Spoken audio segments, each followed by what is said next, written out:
Hello, I'm Dylan. And I'm Kiyan. This is Trust Your Doctor, that podcast where we reverse the jelly baby of the neutron flow, because this week we watched The Rebel Flesh and the Almost People. Written by Matthew Graham. Directed by Julian Simpson. And aired on May 21st and 28th, 2011. Yeah. Matthew Graham. It's a name you may not recognize immediately. I didn't recognize it immediately. It's a name you may not even know until you go and look it up and you realize he was the guy who gave us that gem of a Doctor Who story, Fear Her. There are actually a lot of people out there who really like Fear Her, I realized. Wow, they're wrong. Never knew opinions could be wrong until now. No, but I mean, I didn't know that he wrote Fear Her as I watched this, and I looked it up afterwards, and I was actually surprised. Honestly, made this episode leave a slightly less bad taste in my mouth, because Fear Her was just so bad that, like, watching this and having it just be mediocre was a plus for him. Wow. What mighty high praise you've got from Matthew Graham. Well, apparently he was supposed to write a story for the previous season, and then he had his own show. He has his own show, apparently, that he's like showrunner. He had a couple shows that he worked on. So, including, what's that show called? Life on Mars. Well, starring... the sort of sequel called Ashes to Ashes, I think. Oh, I don't know. Life on Mars stars John Sim. I knew that it starred like someone who was a major player in Doctor Who, and I didn't know who, and I looked it up, and it was John Sim. Wow. That's actually a surprise. And I've heard a lot of good things about that show. Yeah, me too. I've heard I'll probably never watch pretty good reviews. But... Never gonna investigate that rabbit hole myself. Maybe unless we do it for a podcast, I guess. He was apparently supposed to write a story for the last season, series 5, and pulled out because of his other shows. And then apparently, this is coming straight from his mouth. I'm not like, this isn't like secondhand. This is in an article on the BBC website, I might add, that was like 10 things you may not know about the Rebel Flesh and the Almost People. And Matthew Graham was like, Stephen Moffat sent me an email in all caps that said, "Thanks for leaving me to do Series 5 on my own. How about the next season?" And he's like, well, I couldn't really say no at that point. Yeah, you could. And then Don't lie through your teeth, apparently Stephen Matthew Graham. Moffat convinced him to do a 2-parter instead of a 1-parter. And apparently Stephen Moffat gave him the idea to like... basically gave him the idea to work from for this, because he told him to, he was like, why don't you mash up those Avatar controlled beings from Avatar with like the body horror of the Thing, and that'll be your story. Why don't you mash up, because this is 2011/10, so Avatar was still kind of a big deal. Yeah. So he's like, I don't know, I guess, why don't you mash up that wildly famous and popular movie with the Thing? Which, I mean, people, I guess, remember it, but, And then he gave us this, and then Moffat was like, hey, can you also, like, at the end write a scene that, like, leads directly into the mid-season finale for me? Thanks. Only interesting part of this story, to be honest. Also, Stephen was like, hey, can you, like, write in so that the Doctor was, like, actually investigating the flesh before the story starts so it could lead into the mid-season finale? Thanks. Apparently, the interior scenes in this were filmed at the same place they used to film some of the interior scenes of Vampires of Venice. And The End of Time. Yeah. There was like 3 different, or I don't know if there was 3. It was a couple different castles that they went to, and I could just freaking do it at one, but... No, I mean, I don't know. Well, also Matthew Graham, that is, wanted to write the clash of the industrial and the religious in this, which is why this factory is in a monastery. Well, look, there are actually a lot of interesting concepts in this story. Unlike Fear Her, like, this... story had a lot of potential. When you said it right there, I just realized Fear Her sounds a lot like Führer. Oh. The German word for, like, leader. Mein Fear Her? Yeah. Oh my God. The story begins. That's like all the behind-the-scenes stuff, by the way. Yeah, it actually wasn't as interesting as I thought it was going to be. I don't know why. I thought there was going to be, like, a lot for this story. Sorry to disappoint, I guess. This story's tagline, sorry to disappoint. It's on the back of the DVD release. The story begins.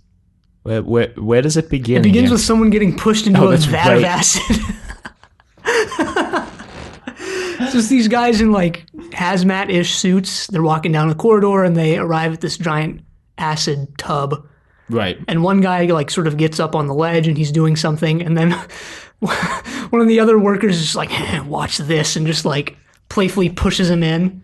He dies, and he's like, oh, not again, and you see him disintegrating. And then I think the title sequence rolls. Well, they go back in the corridor and you see the same guy. I mean, not that you would know it's the same. Here's the thing. Here's the start of one of this story's biggest problems? Things that I thought sucked about it. So problems. I guess, which is that like it's so confusing and mind-bending. Who's who? Apparently there are way more people in the original draft of this, and Stephen Moffat and other people were like, yo, we got to pare it down like a lot. It's so confusing, Matt. I mean, look, their designs aren't even one that memorable, that focused on. You don't really get to, maybe, I guess you do. The only one you can really tell apart is Jimmy, because he's the only one with an actual character. I guess, but even then, like half the episode is like him not having a character. And this reminded me of Waters of Mars, where all the characters are very distinct. This reminded me of Satan Pit Impossible Planet, because I felt like the setup was extremely similar in many ways, and the atmosphere is very similar. Yeah, it was. And a lot of it is very similar to that story. Yeah, and you look back to that story and Waters of Mars, and this is all done like pretty well. You know, they all have their individual roles. They all look distinct. And in this one, where that matters a lot, the most, they don't. And I think like near the end of the episode, I was like, all right, so there are some, and I didn't look this up, maybe I should have. There are some differences costume-wise between the gangers and the originals. But they're so not noticeable. In episode 2, they put the gangers in the acid suits so that you can tell them apart. But part of the problem with that is, like, part of the conceit of the episode is that you can't tell the Doctor gangers apart. Spoiler, there's a Doctor ganger. Part of the conceit of the second episode is that you can't tell the two Doctors apart, but there's no reason why you shouldn't be able to tell everyone else apart. Again, that's why they put the gangers in the acid suits. That's how, by the way, I know it was the real Jimmy who dies in episode 2 and not the ganger Jimmy. Oh, yeah, I guess. I don't know. Anyway, the Doctor like lands, and Amy and Roy are like, so where are we? And he's like, oh, we're just visiting this. Visiting the factory. There's a solar storm that like knocks them off track, kind of, but not really. And then later the Doctor reveals he was going there anyway, so the storm didn't matter. But the storm hasn't even kicked in full gear yet, but it's starting. So the Doctor reveals that this is like some acid plant or something. They like make acid. They make acid. They sell acid. They're acid peddlers. They do something with acid that's just really ill-defined. And really, I come to think of it, the acid suits are a little useless since the person we see work against acid. Since the person who we see disintegrate the first 5 minutes pre-title sequence is wearing an acid suit. Yeah, you know what? I just want to go back and really hammer this home that, you know, despite how you can't tell the originals and the gangers apart, you know, whatever, that adds to some of the mystery of it. But you can't even tell, like, the individual people apart. I didn't really know anyone's names. And I pulled up... It's Jimmy, there's Buzzer, I know, until I pulled up that thing on Amazon Cleves. That, like, gives you crappy behind-the-scenes info in, like, little one-sentence things and also lists everyone's name. Yeah. Like, that's how I learned their names, because I remembered that existed, and I pulled it up. I learn people's names by checking the credits, and I'm like, all right, so who died? And who was Buzzer? Who was Buzzer? Also doesn't help if they die, like, again and again and again, but, you know, whatever. They're just not just, like, I don't know. It's just bad. Well, they land, and then they walk around for a bit, and... They get hit by another tidal wave from the storm. Yeah, there's also a pipe leak. Like, the acid's leaking through the pipe. Like, they're doing a real bad job at this facility. This facility is just terrible. And I mean, this is something I always think of. You look at, like, places in the UK. I saw a picture of a UK hospital recently, and it was like a castle that was, like, repurposed into a hospital. And it was like, I don't know. It's like an acid factory now. But no, you think about, like, places where... and.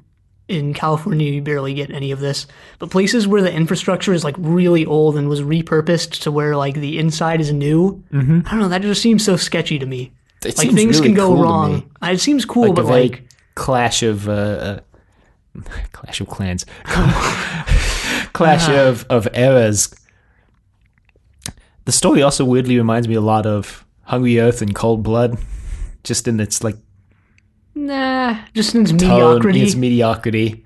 Its wasted potential. Yeah. They have this tidal wave that kind of hits the facility, and It's a solar tsunami. yeah. And okay, so we'll jump ahead a little bit and then we'll jump back. So it like animates the gangers and gives them their own personalities. Now this reminded me of this TV show I used to watch when I was a kid. And I have no idea what it was called. I have no idea what anyone was in it was called. I just remember watching it as a kid. And I remember the plot of it. It may not have been a TV show. It may have been like a movie. This was in South Africa. That's how young I was. I was like 6 or 5. And I remember the plot of it was this kid was playing video games when there was a lightning storm outside. And the lightning storm struck the antenna of his house and brought the video game character to life into the real world. It's like Jumanji, but updated to be... Sort of... But this reminded me of that because I get hit by the storm, everybody gets knocked out, and all of a sudden the gangers are alive. And I was like, man, having a real hard nostalgia wave right now.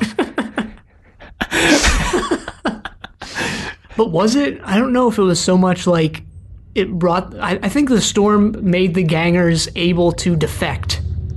Because the gangers had replicated personalities as well. Or at least some semblance of a personality. Well, the thing was the gangers were being like live controlled by the people until the storm hits. And when the storm hits, it kind of severs that link. Oh, yeah. Right. And turns the gangers into like separate entities. Yeah. The gangers, by the way, are made up of what's really cool, and it's completely underutilized and badly used, the programmable flesh, which I thought was pretty cool. Again, reminds me of Hungry Earth Cold Blood. They had the programmable dirt in that. Yeah, they're right as soon as they encounter this flesh, they go on like this ecological path that they just abandon right away. Where the doctor's like, it's alive, it's sacred life. He uses that term, and they go about this in the stupidest way possible. There's also like contradictory information about the flesh and how they dispose of the flesh and what they do with it. And well, they're covering up there, just the fact that they just freaking dump it in a corner to die. Well, that's what I was talking about with the contradiction, because you see that pile, but like everybody before that, including other gangers, has talked about how they get like destroyed or vaporized so the flesh can be reused again to make another ganger. And then we see this pile and it's like, that contradicts the information in the story. Oh, I mean, maybe, I don't know. Who knows what the characters really know? Maybe it was just Cleve, wherever her name was. But Cleaver. It's like Jen, the ganger Jen is like, I remember dying. Like, I remember when we get repurposed to turn into another flesh body. Like, I remember when we get maybe some of them do. Repurposed back into flesh. And it's not just a one or the other thing, right? Like, you can dump some in the corner and but that seems inefficient. Some, but who knows? Inefficient. I'm not the... But in an acid factory, they could just melt all the flesh and they wouldn't have to take up all the space for this big pile. I don't know. Well, seems maybe, inefficient. look, maybe if you were in charge, none of this would have went down. Yeah, well, if I was in charge, none of this would have gone down. You're right. It's just none of this would have happened. I like how at the end the doctor was like, you can make a difference. Go convince this like massive corporation that what they're doing is wrong. And Cleve was probably just fired or silenced somehow at the end of this. Don't forget about... Was Cleve or Cleaver? I thought it was... Cleves. It was yeah. Cleves. Don't forget about the ganger Dickens. Yeah, Dickon. It was Dickon. Dickon. So it's Dickon, but it's Cleves. Yeah. Okay. Yeah, wait, what about him? He was just kind of there. Yeah, at the end with Cleves. I'm just saying he probably also got... Yeah. Anyway, the gangers are alive, and you're like, whoa, oh no. But really, you don't care. You care because Rory gets punched in the face. You're like, no, Rory, my precious man. But Rory was cool in this, but Arthur Darvill, I think until the end where he got really good, played this so sarcastically. Like, there's this one scene, and again, I'm skipping ahead a little bit. I just want to mention the times when he acted sarcastically. There's this one scene where the ganger Jen, one of the ganger Jens, is like questioning whether the doctor is really gonna accept the gangers or whatever, and Rory says something like, "Don't." I wish I wrote down the line because it's something that can be construed like either way. Where he goes like, "Don't worry, the doctor wants to help Jennifer, okay?" And it's like the doctor wants to help, comma Jennifer, comma okay. Like he's calling her Jennifer, he's addressing her. But you can also like read it just the way Arthur Darvill says it, is like he wants to help Jennifer, okay? Like you're not Jennifer, and he wants to help her. And gosh, there was another good scene where he said something sarcastically. That line, I felt like he delivered it that way because then she like freaks out. She's like, "Oh, you used my name," because the ganger, she's like, she doesn't feel like she has an identity, and he's like, he wants to help Jennifer, okay? But whatever. He does the other thing is that Roy buggers off at half the story too. I guess. Well, it was like 10 minutes at the beginning of the second episode. Sort of the cliffhanger moment for him because he went off. But yeah, also the scene where he's like, all right, gotta bring in the big guns, or like, look at these guns, or whatever he says. Yeah. He just does it so like I feel like Darvill maybe didn't like that line or whatever. That line was pretty dumb though. He's like, I'll break out these guns for you. And the line where he wakes up and he's like, for lack of a better word, ow.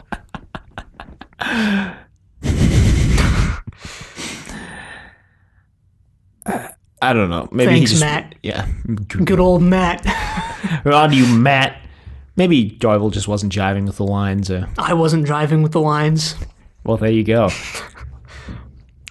So the gangers are running amok, and the Jen ganger befriends Rory. Yeah, because Rory's like, hey, you're a real person. We want to help.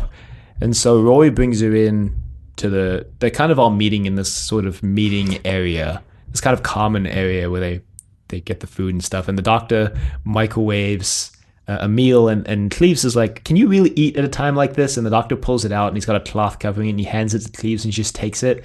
And then the doctor's like, it's hot. And then she immediately like drops it. She's like, why didn't I feel that? And the doctor's like, it's because you're a ganger, Cleves. Should have just been like, not to me. So they've got the gang of Cleves, they've got Dickens and Jimmy and Buzzer. God, it's so hard to keep track of all of them. And Amy and Rory. The gang or Amy. Spoilers. So Rory comes in with the gang of Jen. I actually spoiled that because I was not enjoying this episode. I didn't enjoy the first episode so much that I didn't want to go right to the second one. So I was like, whatever, I'll just look up the making of stuff now. So I did, and I spoiled that Amy was a ganger. But I didn't care. Amy's been a ganger the whole season. Yeah. Plot. We'll talk about that when we get there. I have things to say. It was cool. Rory brings in Jen, and... Yeah, there's this... When Rory first sees Jen, the ganger Jen, that is, she's like, I remember everything. I remember all my birthdays. It's like, really? You remember your first birthday? Freaking lying ganger scum. No, I'm kidding.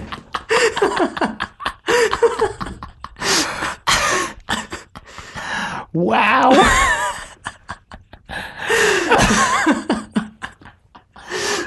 Okay, obviously she didn't mean all of them.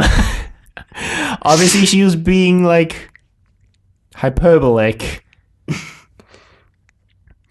Rory brings in Jen, and then we also see the ganger and this doesn't work at all. This doesn't work. Rory's Buzzer. like, put your weapons down, guys. They're just like us. You know, they have lives of their own, and they have minds of their own, and those minds are the same as ours. And then Cleve just kills the real Cleves comes Buzz. in with a little electric thing, and the gang of Buzzers like, yo, man, what's going on?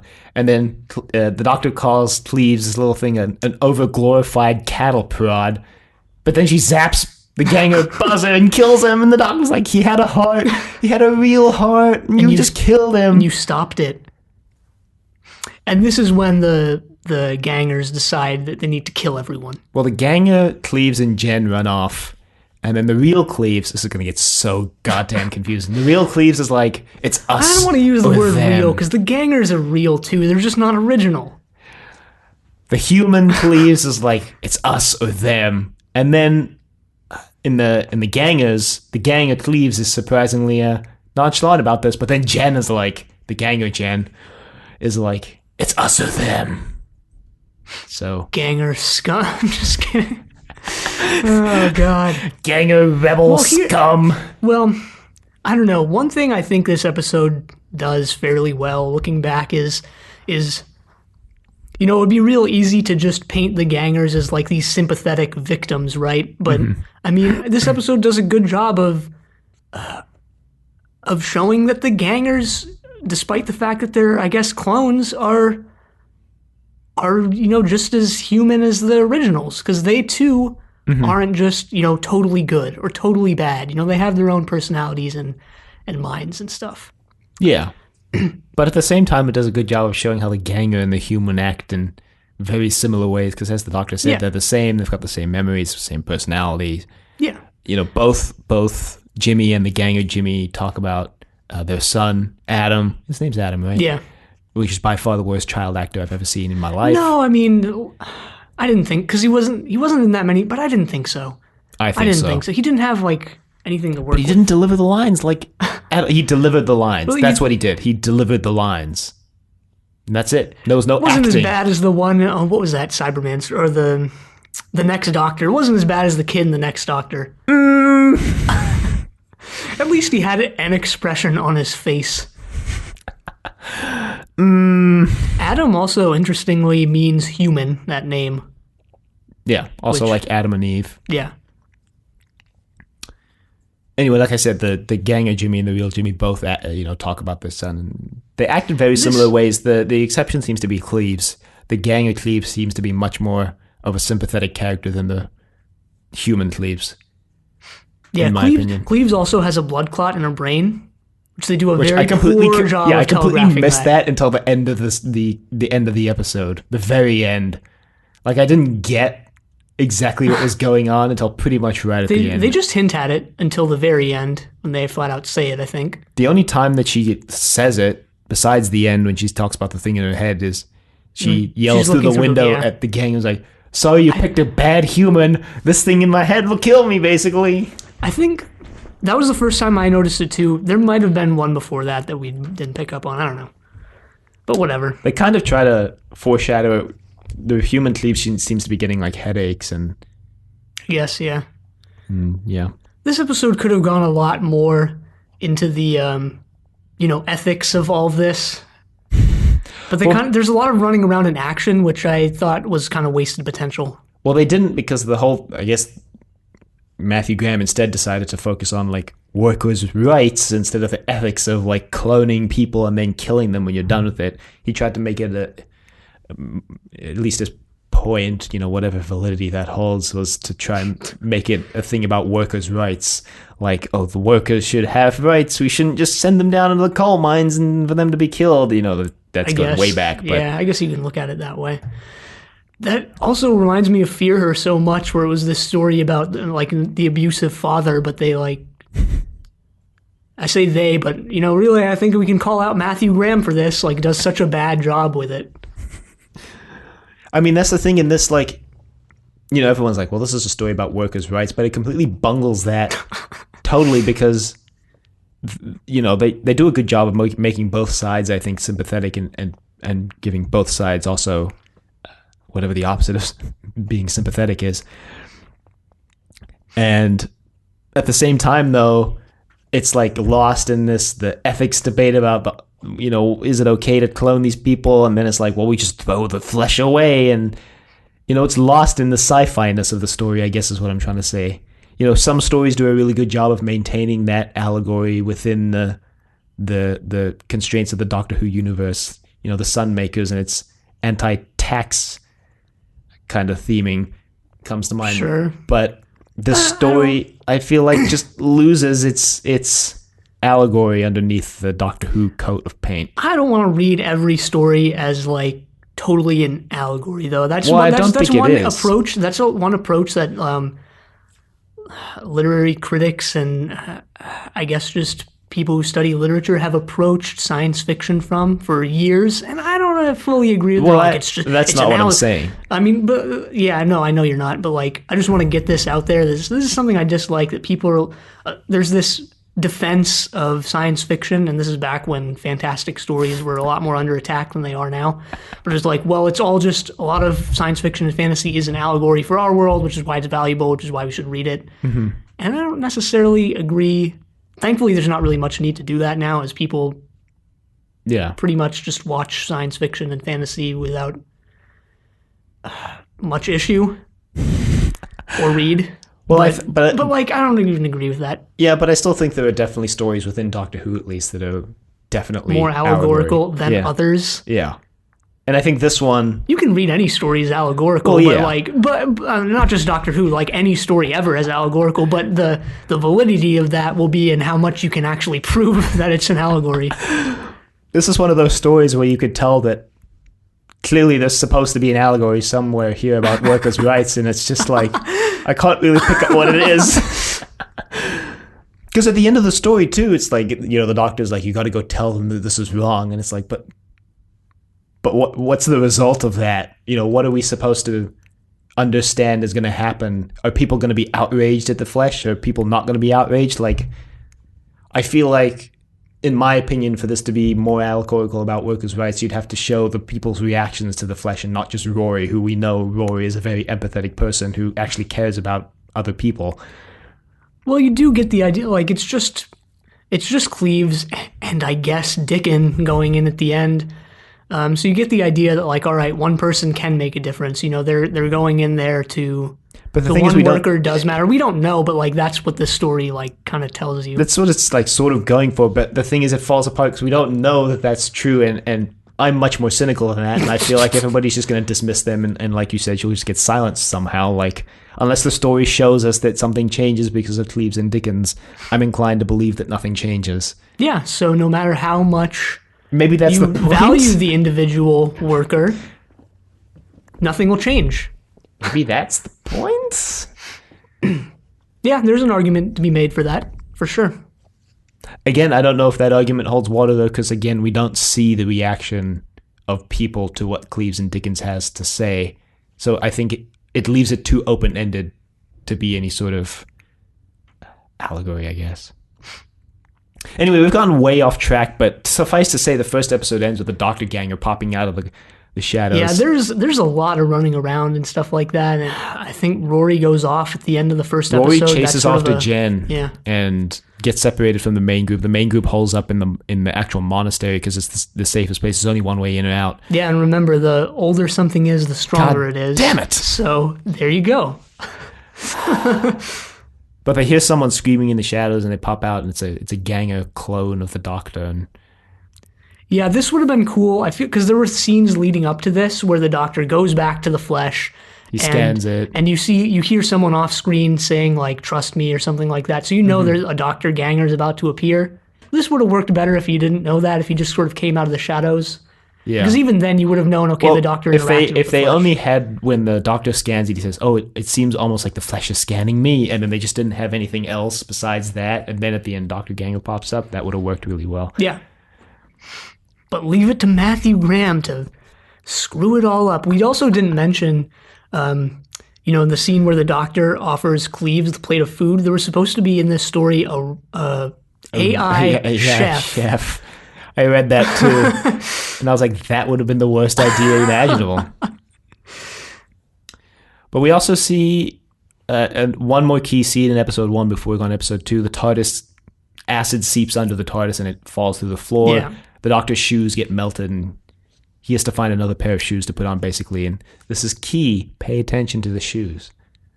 If only they did something with this that's like actually in every shot, because maybe there's only the one bow tie or something like that. 2 shots where you can see that the shoes. It should have been his bow tie. Like they have different bow tie, or one has a bow tie, one has a necktie, or something like But that might have been too obvious. Maybe just like change the tint of his coat or something, like something subtle, but something subtle that's in every scene. I feel like bow tie is almost too obvious, but like maybe changing his coat from like light brown to a darker brown. Here's one: have him comb his hair the other way. Yeah, that. As it stands, though, the shoes are like so subtle you don't even pick up on what happens. Right, and it's not even not even subtle. It's that, like, even once you know that, they're not in the shot because it's shoes, right? So, you don't expect those to be in really every shot. Yeah, the only shot you see it in when they command the quote ganger doctor, unquote, to sit down, and he kind of crosses his legs and puts the one on top of the other. But whatever, just another mediocre part of this story. Hey, I liked that reveal. I would have liked it better if it had been done better, but... Yeah. There's almost an allegory about racism there, too. Almost. Oh, yeah, that's... I didn't even pick up on the workers' rights thing so much as, like, the racism side to it. Which is, again, it takes me straight back to not Planet of the Ood, the Satan Pit, the Impossible Planet, where they're talking about the Ood serve us and subservient. It's like, but they're living and whatever.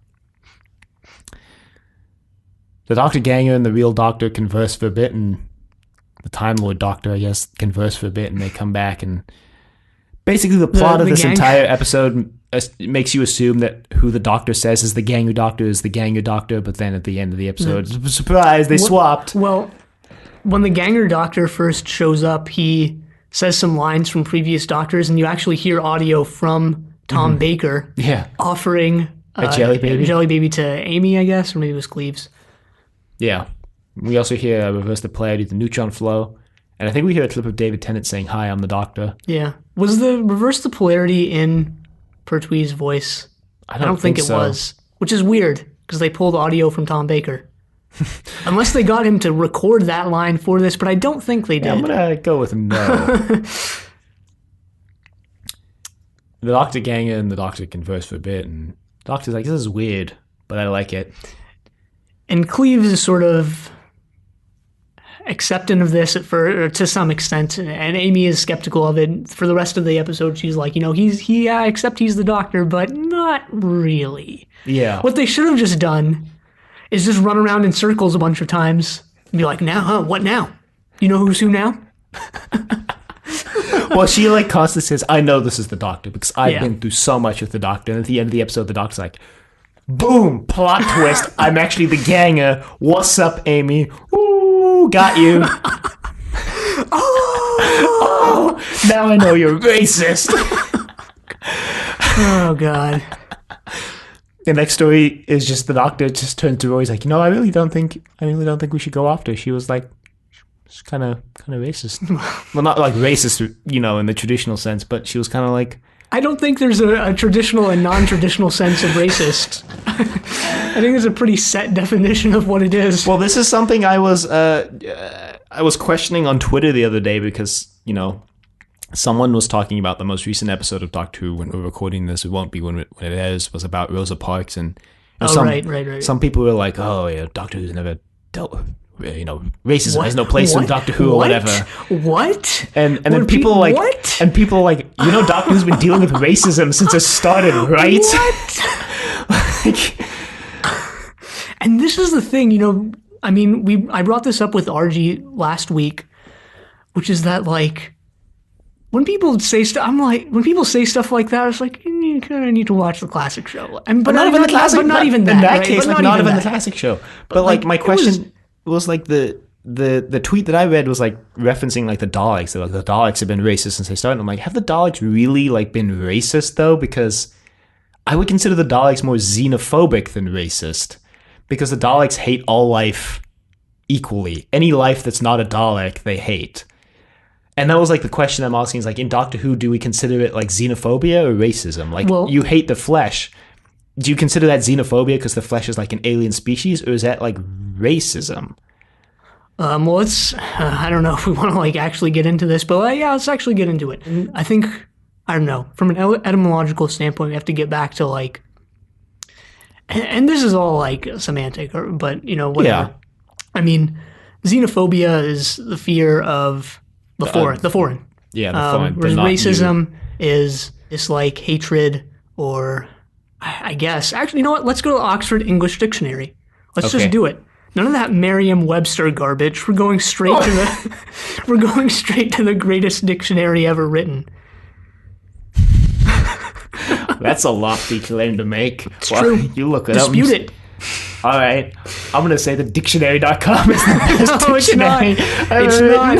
Oxford English Dictionary actually has the worst definition of metafiction I've ever read, though, but that's another story. Racism. Prejudice, discrimination, or antagonism directed against someone of a different race based on the belief that one's own race is superior. And here's a 1.1. I don't know what that means. It's not a 2, but it's a within that definition. The belief that all members of each race possess characteristics, abilities, or qualities specific to that race, especially so as to distinguish it as inferior or superior to another race or races. And let's go. Well, I think this really breaks down to, do you consider alien species a race or not? The Daleks, as someone pointed out to me on Twitter, are racist, and yeah, I agree, because the Daleks have always been like, I do agree with that. If you're not created from the flesh and blood of a real Khaled, then you're an inferior Dalek. Like, that's just straight up racism. This is no, disputing that. Xenophobia, according to the Oxford English Dictionary, is dislike of or prejudice against people from other countries. I don't really like that definition because I think etymologically it just means fear of the foreign. Yeah, because xeno means foreign and phobia, fear of. But I don't know. It's just something interesting I was thinking about in the past week. Like, the Daleks they're racist, but I think I'd also consider them like xenophobic. Well, it's not like one or the other. There's overlap. Yeah, there's overlap. I guess what I mean is, like, when people talk about the Daleks hating humans as racism, like, is that racism or is that specifically xenophobia? And I think in that case, I think that would consider just xenophobia or just... I guess, because you think of, like... And this is you think of, like, all right, if someone hates dogs, are they racist or xenophobic? Yeah. Mm-hmm. But there's also something going on here with how the Daleks look, because if the Daleks looked human like they did in Genesis of the Daleks. Yeah. Sorry, the Khaleds. If they were, if the Daleks, like, are the Khaleds racist and the Daleks xenophobic because of how they look? I mean, I wonder. I don't know. I don't know the answer to that either. But, in the context of this story, is like, is Amy disliking the flesh version of the Doctor? Is that racism or is that xenophobia? I don't know if I necessarily know the answer to that question. There's also stuff going on here with, because Amy is a ganger and she doesn't even know it, and she doesn't approve. Some sort of internalized. Maybe this story has more going for it than I thought. I mean, I don't know. Although that's kind of on Stephen Moffat, I think those bits that were actually sort of good. But, I don't know the answer. But that's just like, even ignoring the entire Dalek situation, Doctor Who has directly and repeatedly dealt with racism. And how racism is, like, not okay. Yeah. Multiple times. That's just, I wish I, like, was on Twitter and I think I was, because our episodes release on the same day, but, like, I saw some of that, but I wish I went deep. Like, that's just so crazy to me that people said that. But whatever. I said this jokingly last week on the episode with Archie, but the Doctor Who fans' favorite pastime is hating on Doctor Who, and it blows my mind. Like, there's more hate towards Doctor Who in the actual Doctor Who fandom than outside of it, from my personal experience, and that blows my mind. When I was part of the sci-fi club at the college I was at, like, everybody was like, "Oh, Stephen Moffat era sucks. Doctor Who sucks now." And I'm like, do you actually, like, watch the show, or do you just hate on it? Because, like, I don't understand why you would hate something that you ostensibly like. I feel like this is a case of, like, you're in the Stephen Moffat era and, like, oh, this sucks, worst era of Doctor Who, and then you get to the Chibnall era and you're like, this freaking sucks. I want the Stephen Moffat era back. It was so good. It was so good. Maybe. I like all of it except for specific stories like this one, which I didn't really like. I didn't really like the story either. Plot twist. Whatever. The Doctor and the Doctor Ganger swap places, and Amy, like, confronts the Doctor Ganger and is like, I was invited to the Doctor's death. And this is, like, a big thing that's completely brushed over, that, like, they don't bring up in the story at all. That now the Doctor knows that he's going to die, and he invited Amy and Rory to his death. Was that because I wasn't under the impression that they were always, like, switched the entire time. So that's the thing, is that was the real Doctor, and the reason why I can confirm that definitively is that near the end of the story, when the real Doctor, the original Doctor, who Amy thinks is the Ganger, reveals that he's the original he makes a quip like under his breath that you wouldn't even catch it if you weren't actually paying attention. And I wasn't for most of these two episodes. He tells the Ganger doctor, he's like, oh, you're gonna die again, and you're not invited to this one or something like that. And he's like, oh, we're not all invited to this one, because he's like, I'm gonna stay behind and hold the door. And he's like, oh, we're not all invited to your death. Just kind of under his breath, and Amy's like, what? And he's like, oh, never mind, I didn't say anything. Nothing. But yeah, they run around for a bit, and Jen comes up with this master plan. The whole episode. Jen comes up with this master plan. There's some good stuff with Rory. Jen tricks Rory, basically. She makes a fake. She makes another ganger who she kills to convince Rory that she's the real Jen. Yeah. Because she can't operate the heating vents to kill all the humans because it requires being human. Yeah, there's basically a panel that you have to put your hand on, and it only works for humans. So I don't know why Rory was not clued into what. It was so obvious what she's doing here. She grabs his hand and sticks it on the panel. And he's like, "What?" And then that's when he makes a quip about the guns, and he turns the lever for her. And then she comes up with this plan, which we never find out exactly what it is. But apparently, Rory buys into it to convince everybody else to go to the acid venting room or whatever it is. She turns off the cooling system, which is gonna just incinerate. I don't know what it actually is. It's gonna the acid's gonna alive or something. Yeah. Because Cleves has already called in a rescue team. Yeah. The real Cleves, and she's given them a code so they can confirm that it's the human. Yeah, human. I've called them real and Ganger more than you this episode, and I called you out for it, but. Yeah, they called in this team to save them and kill all the gangers.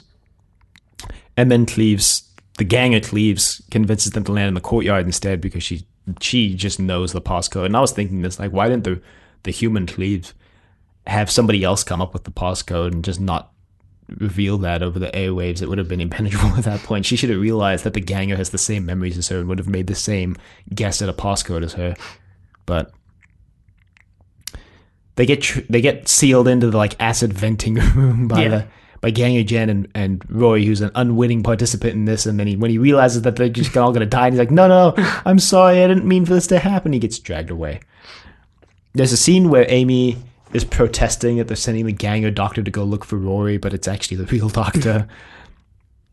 Not that she knows that.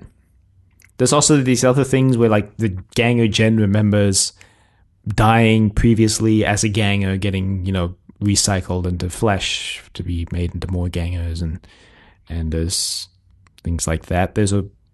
After they escape the acid room, there's a weird corridor that's never explained, where there's just eyes in the wall, and you're just kind of there were mentions of this before. They're the eyes are the last to go or whatever. So I guess they stuck the eyes on the wall. Not sure. There's I don't know. There's an interesting way they could have gone with this in terms of surveillance, but they don't. It's not there as far as I can tell. But I think this is when or maybe it was before this. They see the pile of flesh in the corner. Well, Rory does with Jen. That's before, because that's how Jen convinces him to go along with this absolutely mad plan. Because he's like, we got to tell people what's going on. She's like, okay, I've got a plan. You got to trust me. And he's like, okay. Then they enact this plan to lock him in the acid room. So they convene back in the break room or whatever it is. The gangers. The gang. The gang of gangers. Yeah. Do they have their own ganger signs? We should have made this a lot easier to understand. We should mention that ganger is short for doppelganger. Yeah. Which is an actual word or term, just from German. Yeah, German. Double ghost? Image? No, what's double... Hold on, let me look this up. I looked this up, and I found out that the guy who invented the word also used the word to refer to two meals at a restaurant that come at the same time. Doppelganger etymology. Double goer.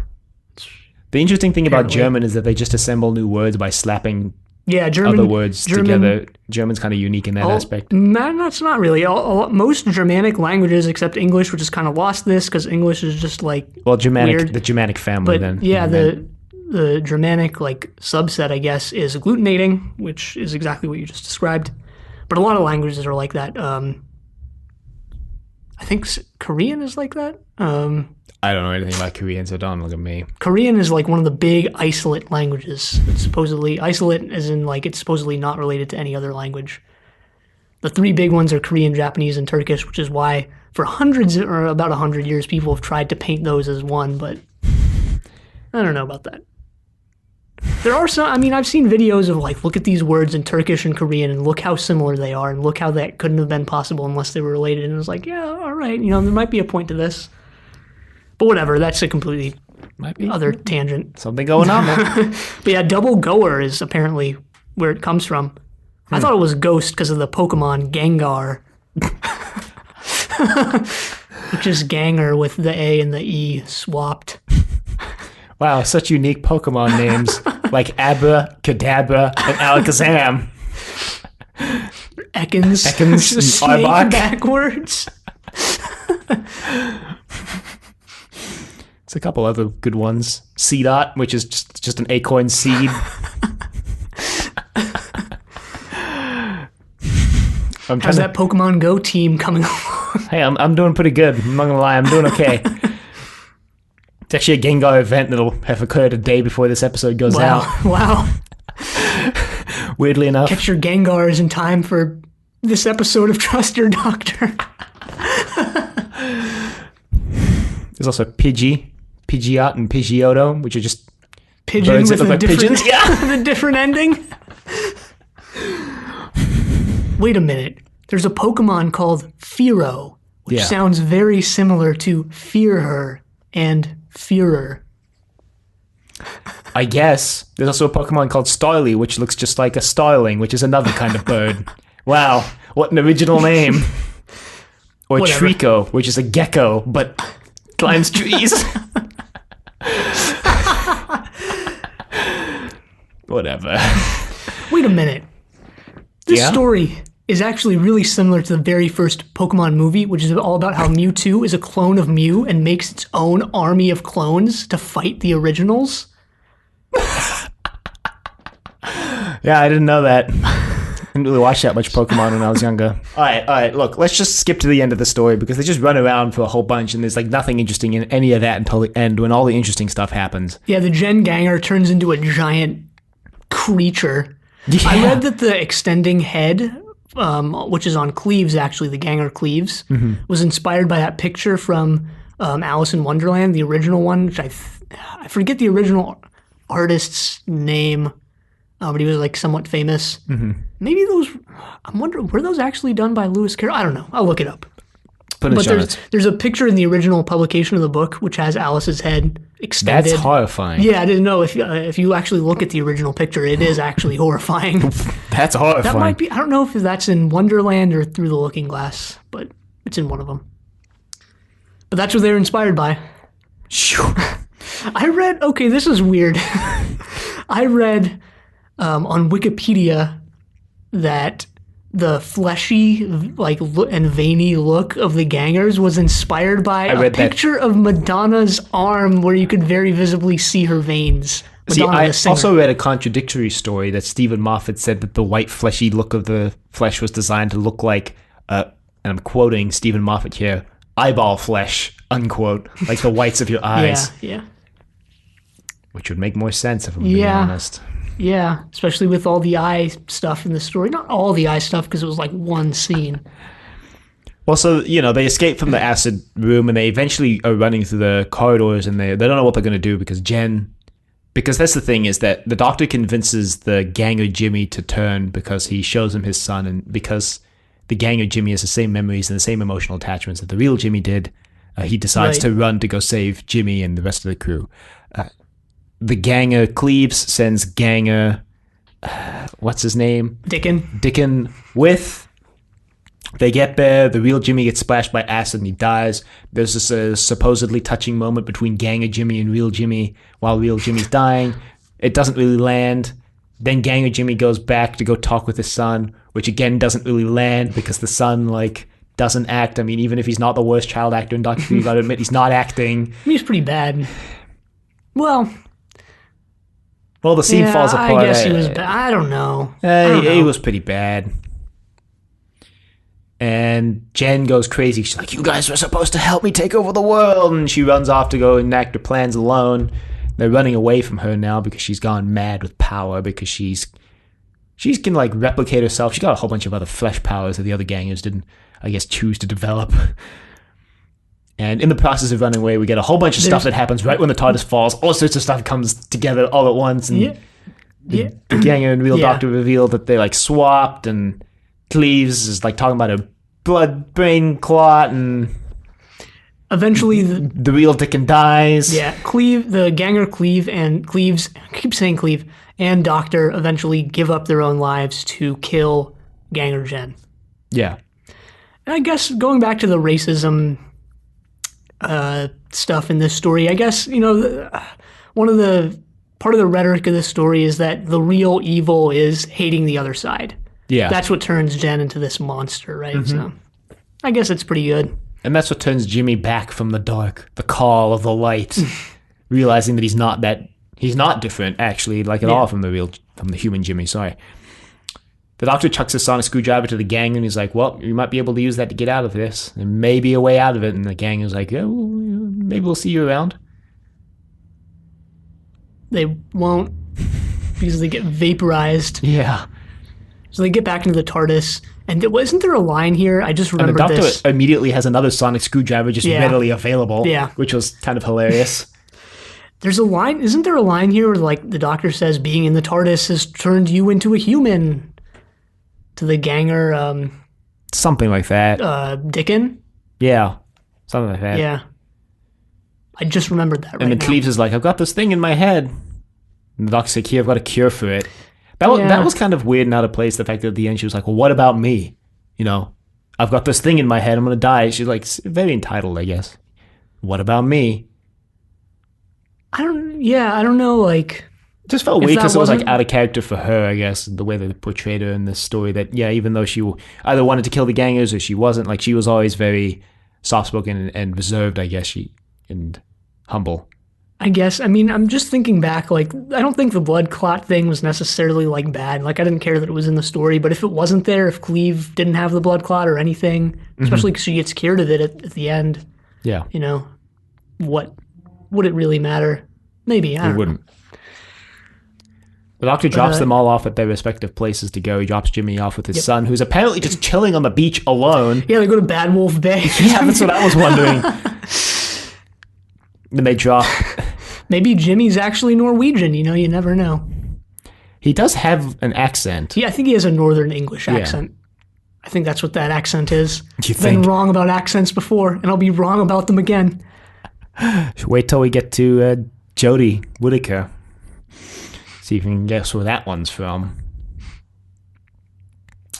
And Amy has some stomach pain. Yeah, the Doctor's like, I told you to breathe. And she's like, breathe for what? Ah! He's like, you're having contractions. She's like, how do you know? And he's like, you're pregnant. And she's like, I don't...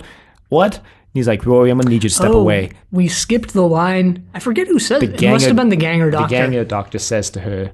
Push only when the woman tells you to. And there was a scene where the eye patch woman shows up in the middle of the episode. She kind of turns to the Doctor and says, there she is again. He's like, who? And she's like, the eye patch woman. He's like, oh, just time memories. Don't worry about it. Right, and this is the first time that Amy has really brought this to anyone's attention, as far as we get on screen. Well, she does say, there she is again, so presumably it's supposed to be implied that off-screen she mentioned it to the Doctor in some capacity. Maybe, or maybe she's just saying, there he is again. Let me tell you about this woman I've seen a bunch of times before. Possibly. But it doesn't really matter. So they get back into the TARDIS, and the Doctor sort of cryptically reveals that Amy is a ganger. Yeah, this is one of those moments where where the Doctor drops that facade, the 11th Doctor drops the facade he's been holding, and he just gets really just stern and dark. And this is also a kind of yells at Rory too. This is another 7th Doctor moment for the 11th Doctor, where he was like, yeah, I meant to go there all along. Yeah, he was like, I was studying the flesh and I needed to know what they look like in their infancy. And Rory's like, I don't understand. He's like, I needed to understand because of this. He's like, Rory, I'm going to need you to back away. He's like, no, you need to tell me what's going on. The Doctor kind of forcibly yells at Rory, like, Rory, you need to back away now. And Rory has definitely come to trust the Doctor a lot more than he did in Vampires of Venice, because he does, without knowing what the Doctor's going to do, backs away from Amy. And Amy's like, I'm scared. And the Doctor's like, you should be, because I'm going to kill you. Which he does. He sort of uses the sonic to vaporize her. Yeah. And then, well, first he tells her that he's going to find her. Yeah. And the reason why he says he needed to study the flesh in his infancy is because he wanted to break the psychic link. And Rory's like, what link? And he's like, this link. And then he does the thing, and then the Amy Ganger collapses because the link between the Amy Ganger and the real Amy collapses. And we cut to the ending scene is Amy in like an all-white room, and the eye patch lady looking in. She's like, well, you're just ready to pop, aren't you? Okay, good. Now you're going to have to push. And then Amy starts screaming. Yep. Whether that's in pain or in fear. Probably both. And then there's to be continued and no preview for next time, even if you watch to the end of the credits. Yeah. Which is good. I don't want to be previewed for this. This is cool. I really like this final segment of the episode. Next week's going to blow your mind. No, I'm serious. It'll blow your mind. All right. The week after that will blow your mind as well, but in like a, wow, I didn't realize Doctor Who could be this shit in the Stephen Moffat era. Let's kill Hitler? Just you wait. So, I actually covered everything I wanted to talk about. Yeah. The big thing I wanted to talk about was the allegory with the workers' rights, and we went over that kind of in the middle. So, this Amy reveal, I think, is really effective because we've kind of been getting hints of it the whole season with the pregnancy test going positive, negative, and this is kind of revealed that it's positive because she is actually pregnant, but negative because it's scanning the ganger, so it can't tell between the two. I guess that's still like, all right, how is it scanning like her real self? I don't know where the real Amy is. Mm-hmm. Probably very far away. Yeah. But yeah, I guess I like that. And, we get a couple more motoring towards the resolution of the overarching plot because the Doctor finds out he's going to die from Amy. He finds out that he invites Amy and Rory at least. She hasn't told him, obviously, he invites other people. Yeah, that's very subtle, very subtle. Like, I didn't pick up on that. And like I said, so I'm hoping they bring that up in a larger capacity. They brushed that aside quite quickly in this episode. They kind of brushed past it pretty quickly. Overall, leading into next week pretty strongly, I think. Yeah, I mean, I don't know. Let's talk about this reveal for a minute. We kind of already have that Amy is a ganger. Mm-hmm. I knew Amy was replaced. I guessed that it was by an Auton earlier on because I didn't know about the gangers. Yeah, I mean, what was your first impression of it like when you first watched this? I was so cool? Confused. I was like, what is going on? I mean, that was me too. I was like, what? Like, what's happening here? And I kind of like that. I like that. I like being confused by stories. Me too, to an extent, but I think next week it comes together like a lot better and things sort of start to piece together next week. I think it's an effective kind of cliffhanger. I think is like the biggest thing about it is that it's a good hook for next week. It gets people to go like, okay, sure. I'm going to watch next week. Yeah. And I think that's where it succeeds in the biggest thing, in the biggest way. I think if you haven't watched like some of the episodes of the season, you might be like, well, why is this a big deal? You may be a little lost. I'm not entirely sure on that aspect. Well, that's one thing about the Moffat era. Just this first half of the season and season 5 as well are a lot more. And I was thinking about this. It's harder for me to remember the individual episodes of these seasons than it was in like the Russell T era because the overarching stuff is a lot more prevalent and a lot more important. The stories are a lot more interconnected. Yeah. I agree with that completely. It's just kind of more, what's the word I'm looking for? Less episodic, more serialized. That's the word I'm looking for. And, I don't know if that's better or worse. I don't think it's either. I think it's just a different way of approaching Doctor Who. Right. But again, I think it's a good cliffhanger. Yeah. And it interestingly reminds me, or at least to me, seems to be that this season is sort of more explicitly 2 mini seasons than one larger season in terms of the overarching plot. Yeah. Which will get sort of a mid-season finale next week, which is a thing that they do a lot in America. I don't think it's so common in the UK. a mid-season finale. And other than that, yeah, I'm looking forward to next week, actually, surprisingly. I don't remember a lot of things. I don't remember a lot of the plot. I remember a lot of the big reveals that happened next week, though. Well, the description on Amazon surprisingly didn't give anything away. Well, that's good. It's good because I read it. Wow. Reading ahead. Okay, well, I'm done with this episode, I think. Yeah. I don't think we have any emails either. I think I checked before we started recording. So if you would like to email us, you can reach us at thedoctor@decorativevegetable.com. Questions, comments, concerns, angry rants, love letters, your thoughts on the upcoming mid-season finale of Series 6 of Doctor Who. For us, anyway.